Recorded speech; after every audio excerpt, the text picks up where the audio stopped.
Petit message à vous avant de commencer cet épisode pour vous rappeler de vous abonner, comme ça vous permet de soutenir la démarche des podcasts et ça vous permet également de ne rater aucun épisode à venir. Bonne écoute! Bonjour à toutes et à tous et bienvenue sur le stand de PodConseil pour un épisode enregistré en live à l'occasion de la journée technique Progressol. Un des piliers de l'agriculture de conservation est la couverture permanente des sols. Mais cette allocution simple demeure compliquée en pratique. Et pourtant, elle n'a jamais été autant actuelle qu'avec cette nouvelle politique agricole et sa fameuse mesure sur la protection des sols. Et avec un été aussi sec dont nous sortons à peine, on est en droit de se poser la question qui nous intéressera dans cet épisode. Couverts végétaux, quelle stratégie, dans quel contexte? Et pour en discuter, j'ai le plaisir de recevoir Armand Jean Monod, agriculteur du projet Progressol, et Nicolas Courtois, ingénieur agronome chez Agrivulg. Et pour entrer dans le vif du sujet, Nicolas, je vais te poser une question. Une première question sur ce fameux pilier de l'agriculture de conservation, la couverture permanente des sols, on en attend quoi?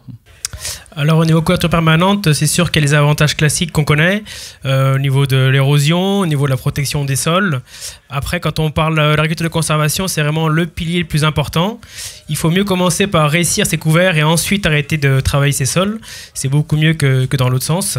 Et au niveau des avantages, ils sont multiples. Alors il y a bien sûr les racines qui vont nous aider à structurer le sol. Bien qu'en général, les racines tiennent un sol bien structuré. On ne peut pas forcément non plus décompacter une zone compacte. Donc se dire que c'est un entretien, c'est pas forcément une amélioration. Donc il y a un premier point sur la partie structure.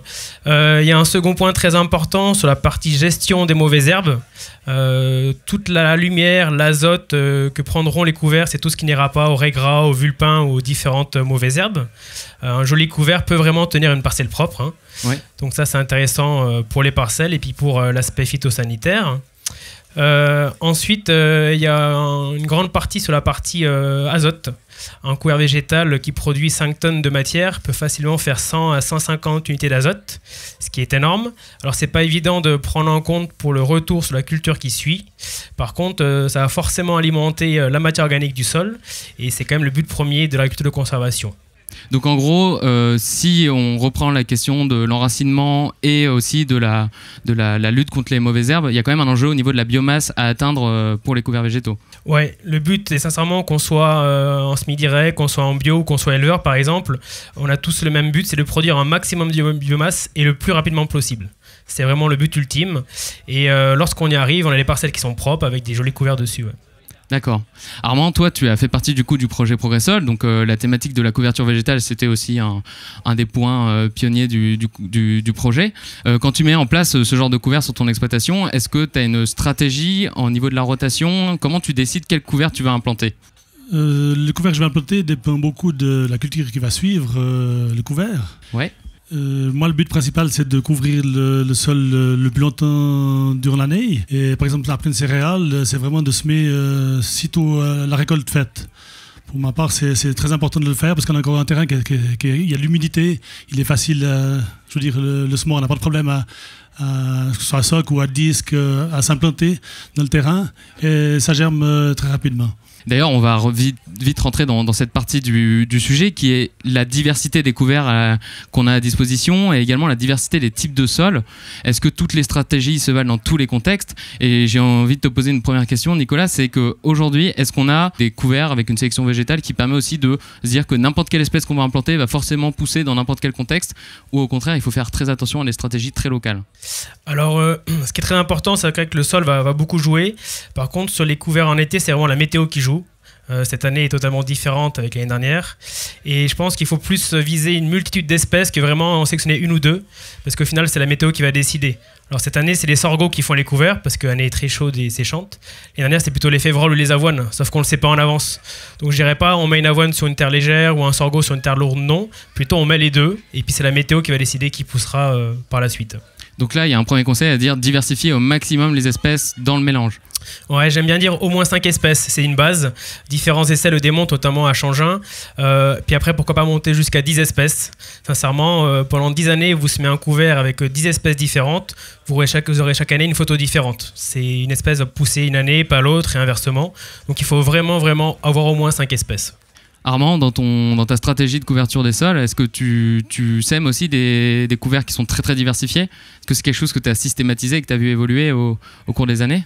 Pas très diversifié, non, jusqu'à présent pas. Mais je me suis bien rendu compte, exactement comme a dit Nicolas, c'est qu'il faut mettre un maximum d'espèces pour qu'il y ait une année comme l'année passée humide, certaines espèces poussent bien et cette année sèche, c'est d'autres espèces qui vont bien pousser, à contrario.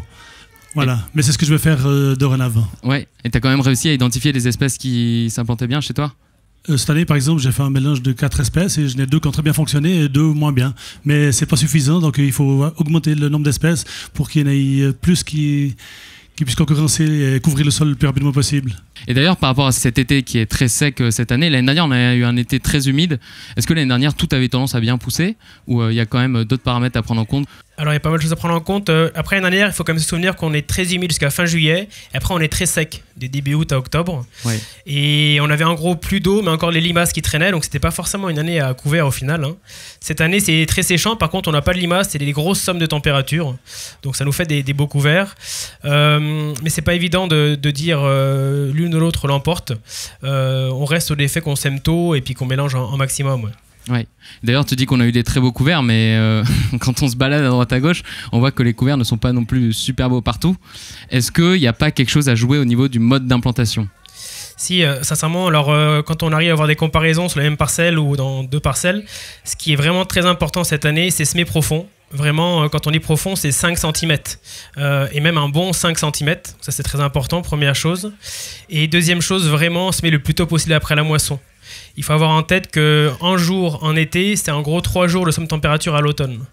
Donc si on perd 10 jours sur le mois d'août, on perd quasiment tout le mois d'octobre. Donc ça fait quand même beaucoup à rattraper. C'est énorme. Et entre un SMI qui va avoir lieu le 15 juillet ou un SMI qui aura lieu le 1er août, on peut s'imaginer que c'est quasiment x3 de biomasse qu'on aura de différence au mois de novembre. Donc là, on peut quand même atteindre des belles biomasses. Parce que comme tu l'as dit un peu en introduction du sujet, c'est que la biomasse, c'est un peu l'indicateur principal de la réussite du couvert. Ouais, exact. Et après, on voit cette année, c'est compliqué parce que très séchant, très chaud. On n'est pas forcément habitué dans notre contexte. Ceci dit, les gens qui ont bien travaillé ont découvert qu'actuellement on dépasse les 2 mètres de haut. Donc on n'est que mi-septembre. Des gens ont découvert mi-juillet, ils font déjà 2 mètres de haut aux bordures du lac Léman. Et à côté, on a un voisin qui a un peu traîné, qui n'a pas semé correctement et son couvert fait 20 cm.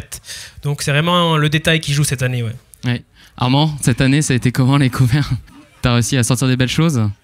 On va dire que des endroits très séchards, ça n'a pas levé tout de suite, ça lève que plus tard. Mais les endroits où on a pu semer directement derrière la moissonneuse batteuse, les couverts font pas 2 mètres, non, mais ils ont bien poussé. En tout cas, ils ont une certaine avance par rapport à ceux qui ont semé plus tard. Ils ont bien poussé. Maintenant, t'as une biomasse.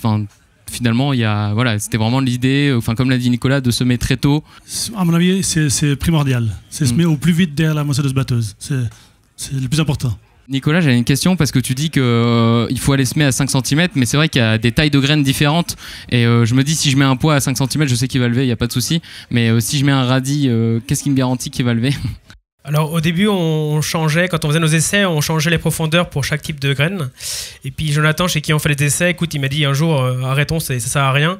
Parce que lui faisait son mélange, il mettait tout à 5 autour de l'essai et ça venait très bien. Et effectivement, un jour, on s'est dit, allez, on va tout mettre à 5, on va arrêter de changer les réglages, on va gagner du temps. Et tout vient tout le temps bien. Donc que ce soit un radis, un trait d'Alexandrie, un incarnat ou un sorgho ou un niger, même à 5 cm ça pousse. Ça va pousser en juillet-août parce que les sols sont bouillants. Mettez pas une betterave à 6 cm en février. Mais en juillet-août, dites-vous que 5 cm c'est très bien, les sols sont bien assez chauds et il y a tout qui vient correctement. Ouais. Tout. Ça va changer durant les années, mais à 5 cm, on peut très bien avoir une facélie comme un Alexandrie, comme de la févrole. Donc en été, c'est 5 cm, oui.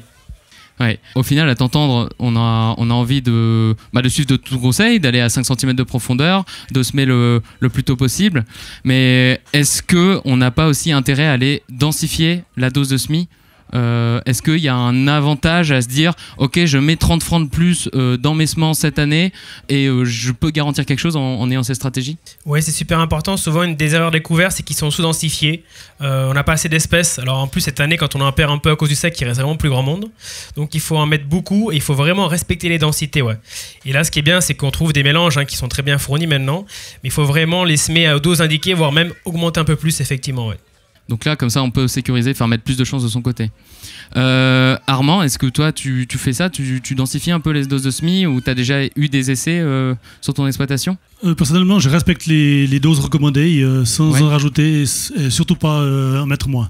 J'ai une question pour vous deux parce qu'on entend aussi beaucoup en ce moment parler d'irrigation de couverts, de fertilisation de couverts. Est-ce que c'est des choses qui peuvent se pratiquer, qui sont entendables, ou est-ce qu'on a meilleur temps de se dire non, l'irrigation, on la réserve pour les cultures et se dire que l'implantation et la sécurisation des couverts avec une augmentation de dose, ça peut suffire? Alors pour ma part, l'irrigation, non. Même pour les cultures principales, je vais éviter un maximum. J'attendrai le dernier moment pour vraiment le faire. Si c'est pas nécessaire, je vais pas le faire. Pour ma couvercle, comme je dis, je le fais pas. Et par contre, la fertilisation, oui, la fertilisation, je fertilise les couverts à faible dose sur la ligne des semis. Pas sur toute la surface, mais sur la ligne des semis. Oui. D'accord, comme un starter en fait. Exactement, oui. Et non, effectivement pas irrigué, hein. Je pense qu'on a plus intérêt à mettre du budget dans les semences, notamment les légumineuses rampantes type pois fourragers et vesses communes, mettre du budget là-dedans de une. Et avoir aussi en tête qu'on a pas mal d'exemples qui démontrent quand même que du moment qu'on a 75 mm du 1er juillet au 1er octobre, on arrive à faire des beaux couverts. 75 mm, il y a pas mal de cas de figure où ça fonctionne. Michael couvrait tout à l'heure, il vient des régions beaucoup plus séchantes que nous, hein. Nous, à côté, on est humide par rapport au secteur Michael. Ouais. Avec 75 mm, ils font de très beaux couverts sur les 3 mois d'été. Et regardez les normes qu'on a chez nous, hein. Même cette année, on va largement dépasser les 75 mm. Donc du moment qu'on les a, non, c'est pas la peine d'irriguer les couverts. Oui, puis si on les a pas là, on les a un peu plus tard. Et si les individus sont là, après, ça peut pousser s'il y a une bonne implantation. Exact, ouais, exact. Parce qu'en fait, ça marche comment? J'ai envie de te poser une question un peu plus technique sur est-ce que le couvert, il va d'abord développer ses racines, puis une fois qu'il est installé au niveau de ses racines, il va commencer à faire de la biomasse aérienne? C'est un peu ça qu'on recherche, non? L'idée en le sementeau est profond, c'est que vraiment, quand vous semez à 5 cm une graine, quand elle commence à arriver à la surface du sol, on a déjà 5 cm de germe et on a au moins 10 cm de racines dessous.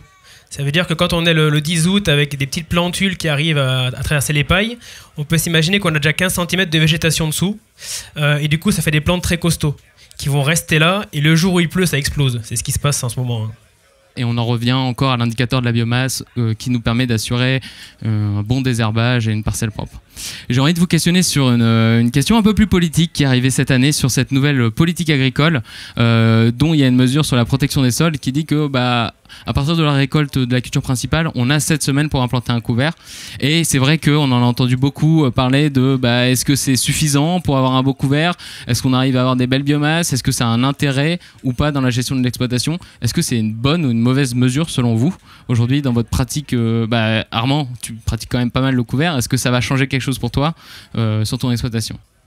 Alors, cette semaine, le délai pour implanter un couvert, ça ne me concerne pas du tout, puisque je le sème si possible, le jour suivant de la récolte. Oui. Donc, ça ne me touche pas du tout. Oui, parce que comme tu l'as dit, au plus tu le sèmes tôt, au plus tu sécurises. Voilà. Bon, j'ai pas de bétail, hein, donc c'est celui qui a du bétail, qui doit faire de la paille, il ne pourra pas le faire aussi court que ça. Mais si on le fait dans les 3 jours, je veux dire, plus on est tôt, mieux c'est. Voilà. Alors effectivement, ce qui se passe, c'est que les gens qui sont déjà dans une démarche d'AC, les 7 semaines, pour eux, c'est très facile.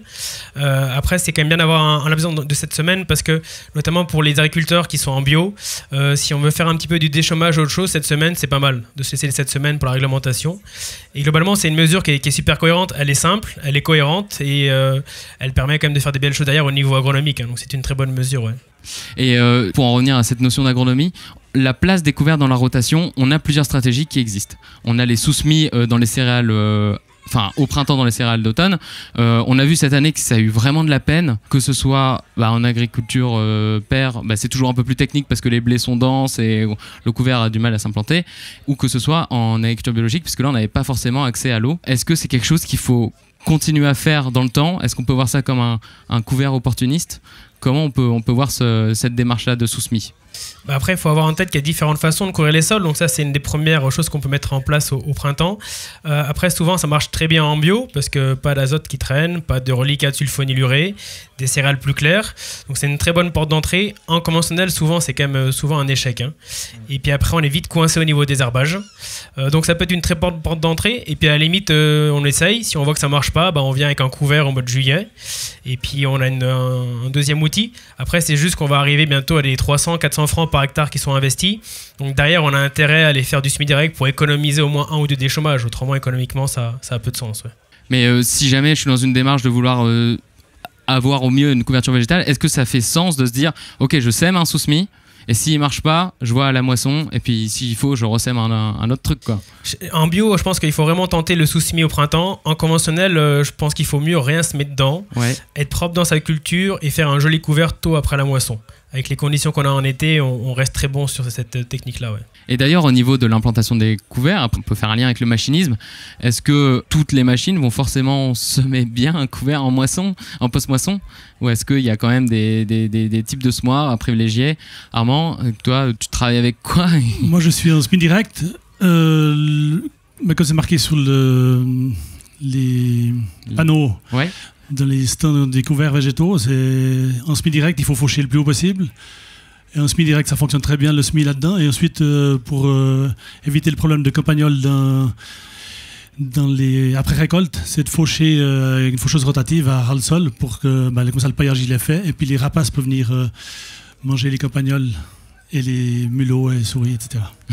Nicolas, dans tes essais, tu as observé des choses intéressantes au niveau du machinisme? Et c'est vrai que ce qui est important, c'est si possible faire du semis direct en été, c'est bien. On gagne du temps, on conserve de la fraîcheur, on fait relever moins de mauvaises herbes, donc c'est mieux les couverts en semis direct qu'après des chômages, ce qui est un peu embêtant chez les bio. Donc si possible, faire du semis direct. Si on enlève les pailles, n'importe quel semoir passe très bien derrière. Si on laisse les pailles au champ, c'est vrai que comme le dit Armand, si on vient avec un semoir à disque, on a vraiment intérêt à faucher haut pour avoir très peu de paille posée au sol. Autrement, le disque peut mettre la paille dans le sillon et c'est embêtant. Oui, parce que du coup, la paille va dans le fond du sillon, on pose la graine dessus et il n'y a pas le contact sol-graine qu'on attend. Ouais. Donc si on laisse les pailles, premier point important, c'est est-ce que c'est un semoir à disque ou à dents? Si c'est un semoir à disque, on va faucher haut. Si c'est un semoir à dents, pourquoi pas faucher à ras tout de suite. Voilà. Mais c'est vrai que de manière globale, si on a le choix, le semi-direct, donc c'est idéal, et idéalement un semoir à dents. Sincèrement, en été, les semoirs à dents amènent un grand plus, notamment si on veut descendre à 5. Une dent à 5 descend plus facilement qu'un disque. Une dent va travailler par soulèvement de terre, elle fait un petit peu de terre fine, elle minéralise un peu, et souvent l'environnement de la graine est plus sympa après une dent qu'en disque. Donc tu as une terre plus aérée au niveau de la graine, alors qu'un disque, ça peut le lisser ou... Cette année, un disque qui voulait poser les graines à 5 cm, autant vous dire qu'il faut mettre un maximum de pression. Les bords du sillon peuvent être lissés, et c'est pas sûr qu'on referme correctement le sillon.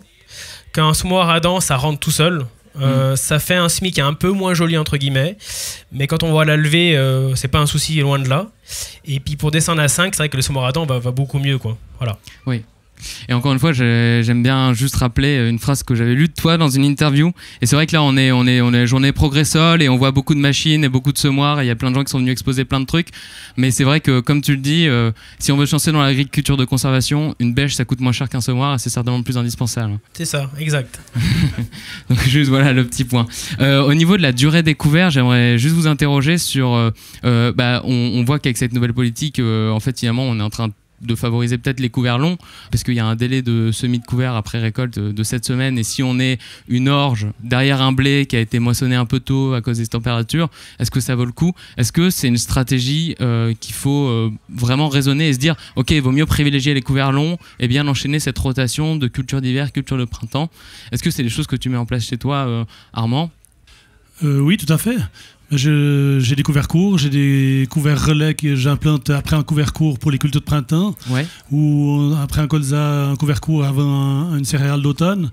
Ça, je le pratique, oui. Ça te permet d'économiser de la fertilisation, des choses comme ça Je ne suis pas encore là. Pour l'instant, moi, c'est surtout l'effet des plantes sur le terrain qui m'intéresse, et couvrir le sol le plus longtemps possible toute l'année. Donc là, tu es dans une stratégie double semis? Oui, tout à fait, oui. Donc, double semis, comme tu as pu le constater chez moi, d'égaler de 25 cm par rapport au semis de printemps qui viendra se faire un intercalaire. Voilà, donc tu as un rang sur 2 qui est occupé par des plantes qui ont passé tout l'hiver. Et au printemps, la ligne de semis est propre, on va dire, est libérée pour semer de la culture de printemps. Parce que Nicolas, on entend souvent aussi dire que au plus ton couvert est long, au plus tu auras de biomasse. Est-ce que c'est forcément vrai ou pas? Oui, c'est quand même vrai, parce que là, typiquement, les couverts longs cette année vont pouvoir profiter jusqu'en novembre, si ça veut aller. Et après même repartir au printemps. Donc c'est quand même plus facile que les couverts d'été très courts. Après, par rapport au placement des couverts longs et courts, ce qui est déjà très important à la base, c'est de bien caler sa rotation. Et comme tu disais tout à l'heure, si on peut vraiment alterner automne-printemps, c'est la base de tout. Surtout sur les systèmes en semi-direct à long terme. Alterner automne-printemps et si possible dicote graminées. Et du coup, par la suite, viennent en fait se caler les couverts. Et forcément, on aura du court, on aura du long. Mais sincèrement, on parle du machinisme, on parle des couverts. Et le troisième pilier, c'est la rotation. Oui. C'est bien le plus important. Hein. Et dites-vous, ceux qui débutent en SD, si pour l'instant, vous avez encore ni Regra ni Vulpin, faites 6 ans de Bleyer-Skolza, vous verrez, ils seront là, les Regra, les Vulpins. Et les matières actives disparaissent. Donc il faut vraiment garder nos cultures de printemps et les couverts du coup viennent se caler en fonction de la rotation. Ouais. Donc les règles de rotation de base, profitons-en pour les rappeler. Donc c'est culture d'hiver, culture de printemps, culture en plein, culture sarclée au maximum. Et les cultures les plus sensibles en tête de rotation et les plus rustiques, entre guillemets, et les plus concurrentielles en fin de rotation. Ouais, ça au niveau de la rusticité, c'est moins vite, enfin c'est moins important. Ce qui est important sur les systèmes à long terme en semi-direct, c'est de voir les solutions de désherbage. Ouais. Par exemple, dans un soja, on a très peu de solutions de désherbage. Donc tenter du soja en SD est beaucoup plus compliqué que faire un maïs en SD. Par exemple, le maïs, on a une multitude de solutions de désherbage. Donc c'est peut-être plus sur en fait la capacité à désherber sa culture qu'on va choisir sa culture. Voilà. Et puis on parle de rotation des cultures et dites-vous aussi que ce qui est très important, c'est de faire tourner les matières actives. Hein. C'est également une rotation des matières actives qui va avec la rotation des cultures, quoi. Est-ce que tu peux préciser cette chose de tourner les matières actives? Et typiquement, le gros problème, hein, c'est Regra Vulpin. Alors ceux qui connaissent pas ça encore, tant mieux, c'est une bonne chose. Dites-vous que ça peut arriver très très vite, hein, même en situation d'élevage. Et en fait, le Regra et les Vulpins, ce sont des plantes dont les matières actives qui les gèrent deviennent facilement résistantes. Donc fusillade, select, des choses comme ça qu'on connaît très bien. Et en fait, le but vraiment, c'est de limiter l'apparition de résistance sur les Regra et les Vulpins. Et en fait, si pendant 10 ans, vous mettez tout le temps du fusillade, par exemple, on est sûr qu'on va avoir une résistance aux fusillades. Par contre, si un coup, vous mettez du fusillade et d'après du select, là, on sait qu'on va gentiment préserver nos résistances, enfin qu'on ne va pas les avoir, quoi. Donc en fait, c'est vraiment Regra Vulpin qu'il faut regarder et se dire, je mets jamais 2 fois la même matière active 2 années de suite. Voilà. Et après, il y a des faux amis. Hein. Dans du blé, vous faites de l'axial, c'est un pinoxadène. Vous faites ensuite un colza dans lequel vous faites un fusillade. Vous dites, c'est bien, c'est 2 noms différents de produits. Et en fait, non, c'est quasiment la même matière active, quoi. Donc, c'est pas parce qu'on aura changé de 2 cultures et de 2 noms de produits qu'on aura fait une rotation. Voilà. Donc, pour éviter un enherbement ou emmerdement d'ailleurs, je vais le dire, tiens, persistant, tu dirais de regarder aussi les familles de produits, en fait, de molécules, c'est ça? Ouais. Sur tous les bidons et les fiches techniques, il y a un truc qui s'appelle le classement HRAC, que personne ne regarde. C'est vraiment la base de tout. Il faut connaître le classement HRAC, c'est des lettres. Hein. Depuis peu, c'est passé à des chiffres. Et en fait, il faut se dire, il ne faut jamais que je mette 2 années de suite le même chiffre. Voilà. Ok. Si l'année 1, j'ai utilisé un produit de la famille A, l'année 2, il faut prendre un produit d'une autre classe, donc du B, du C, du D, et jamais 2 fois la même lettre 2 années de suite. Et avant, on parlait d'agriculture biologique et on n'a pas accès à ces familles.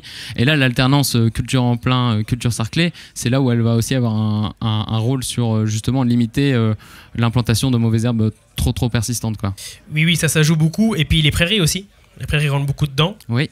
Et puis l'absence d'azote minéral joue aussi beaucoup. Limite fortement beaucoup de mauvaises herbes. Ouais. Donc là, on discute un peu du pilier de l'agriculture de conservation qui est les rotations, d'insérer et diversifier les espèces dans la rotation. Armand, est-ce que quand tu conçois un peu ta rotation, tu vois le couvert comme un outil de relais de rotation? Oui, tout à fait. La rotation est très très importante et le couvert joue un rôle dans la rotation. Et par rapport, je rejoins Nicolas par rapport à ces problèmes de mauvaises herbes, il faut vraiment adapter la rotation par rapport aux mauvaises herbes qu'on a sur notre domaine, qui peuvent être différents en travail simplifié ou en semi-direct.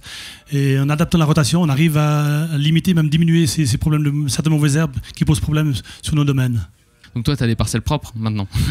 J'y contribue fortement, oui. Je n'ai pas trop à me plaindre, effectivement. Et là, on parlait du Regra, mais le Regra, c'est aussi une espèce qu'on trouve dans certains mélanges, qui sont parfois semés en bio. Est-ce qu'il faut continuer à faire ça, non? Très bonne question, parce que certains nettoient des parcelles avec du Regra, justement. Si je prends le cas de figure sur Genève, on a peu d'élevage, donc peu d'intérêt à faire du Regra. Donc on a vraiment banni les Regras de nos mélanges, pour être sûr de... S'ils poussent, on sait que c'est que du Regra de la sauvage, quoi, au moins on sait ce que c'est. Donc, mais c'est une petite précaution, je ne sais pas si elle est bonne. Par contre, ce qui est super important aussi, si on veut réussir des implantations en semi-direct au printemps, c'est que le Regra est un mauvais précédent en semi-direct au printemps. Le chevelu racinaire n'est pas évident pour les semoirs à disque. Et en plus, les Regra, ils repartent tout le temps au printemps. Donc c'est vrai que si on veut faire du SD au printemps, peut-être remplacer son ingrat par plutôt des métailles à base de seigle, de triticale, d'avoine, qui, une fois fauchés au printemps, repartent moins et dérangent beaucoup moins les semoirs. Ouais. Justement, dans ces piliers de l'agriculture de conservation, et moi, il y a quelque chose que je garde en tête, c'est l'histoire de la diversification des familles d'espèces. Tout à l'heure, tu parlais de la structuration du sol par rapport aux racines. Est-ce que c'est là où c'est important aussi d'avoir une diversité de familles d'espèces, c'est-à-dire mélanger à la fois des légumineuses, des brassicacées, des graminées? Est-ce que c'est quelque chose qu'il faut toujours systématiser? Ouais, je pense qu'on veut mélanger et monter à 10 espèces, donc forcément on va devoir un petit peu mélanger nos familles. Donc c'est important, oui. Après, c'est pas parce qu'on mettra forcément une crucifère que c'est elle qui va structurer le sol, parce qu'il faut-il déjà qu'elle pousse, ça dépend. Typiquement, cette année, les févroles ne poussent pas dans les couverts pour l'instant, donc ça ne fait pas grand-chose. Donc c'est bien de mélanger les différents profils racinaires, oui. Mais après, je pense que le fait qu'on mette plusieurs familles, c'est plutôt pour la biomasse elle-même, qui ensuite va donner un bel aspect racinaire. Ouais. D'accord, donc la biomasse qui après va favoriser aussi l'humus en surface, tout ça, tout ce qu'on peut attendre d'un couvert. Je vois qu'on arrive gentiment à la fin de cet épisode. En conclusion, j'ai envie de vous poser la question de est-ce que pour vous la réussite des couverts a encore besoin de références locales ? Est-ce qu'on a encore besoin de faire des essais ? Est-ce qu'on a encore besoin de bibliographie, de recherche là-dessus ? Ou est-ce qu'au final, on commence gentiment à avoir fait le tour de la question ? On a déjà fait une belle avancée sur les couverts courts, couverts lents. Je pense que le futur, ce sera les couverts permanents. En tout cas, pour ma part, ça m'intéresse fortement. Ouais. Et je pense que c'est de ce côté-là qu'il faut se pencher maintenant et que ce soit aussi une réussite vis-à-vis des aléas climatiques différents d'une année à l'autre. C'est sûr, oui. Ouais, effectivement, les couverts permanents sont pas mal et du coup, ça serait bien d'en parler avec Mickaël parce que eux, ils ont beaucoup bossé sur les couverts permanents et eux, ils ont un contexte qui est vraiment très séchant. Okay, nous, quand on dit que c'est sec chez nous, pour eux, c'est une année pluvieuse. Donc, c'est pas mal de s'inspirer de ce qu'ils font. Et si on revient sur les couverts végétaux à court terme, ce qui peut être pas mal, c'est de travailler encore sur les variétés. Oui. Et là, il y a du boulot à faire sur les variétés. Et puis, encore affiner différentes choses pour exploser les biomasses, dépasser les 10-15 tonnes de matière que de temps en temps on fait, mais qu'on peut peut-être essayer de généraliser. Ouais. Ouais, pour toi, il y a quand même un besoin d'aller chercher des variétés, faire de la sélection pour les couverts, quoi. Les radis, par exemple, hein. Le radis fourragé est une plante géniale, sauf qu'on n'a jamais deux radis similaires. Certains sont déjà à graines maintenant, par exemple, donc c'est dommage, c'est beaucoup trop tôt. Ouais, voilà. C'est un peu court, mais bon, ça c'est les stades, ils sont peut-être un peu en avance. Tu parlais de Mickaël, donc tu faisais référence à Mickaël Jolan. Je ne sais pas bien le prononcer, je m'excuse s'il m'entend. Donc il est agriculteur, il est fait membre du GI2E Magellan et ils ont travaillé en France sur vraiment cette histoire de couvert permanent et ils ont aussi développé des outils un peu comme Progressol pour évaluer cette couverture et regarder un peu ce qui va bien, quand et où. Et ils en ont réussi à dresser des petites stratégies. Et pour ceux que ça intéresse, ils présentent une conférence à la salle polyvalente de Coirnan. Donc on vous invite tous à venir. Et pour vous deux, je vais vraiment vous remercier vivement d'avoir accepté de vous prêter au petit jeu des petits podcasts en live. J'espère que ça vous a plu. Merci à toi. Et merci beaucoup. Merci. Ouais. Merci. Merci.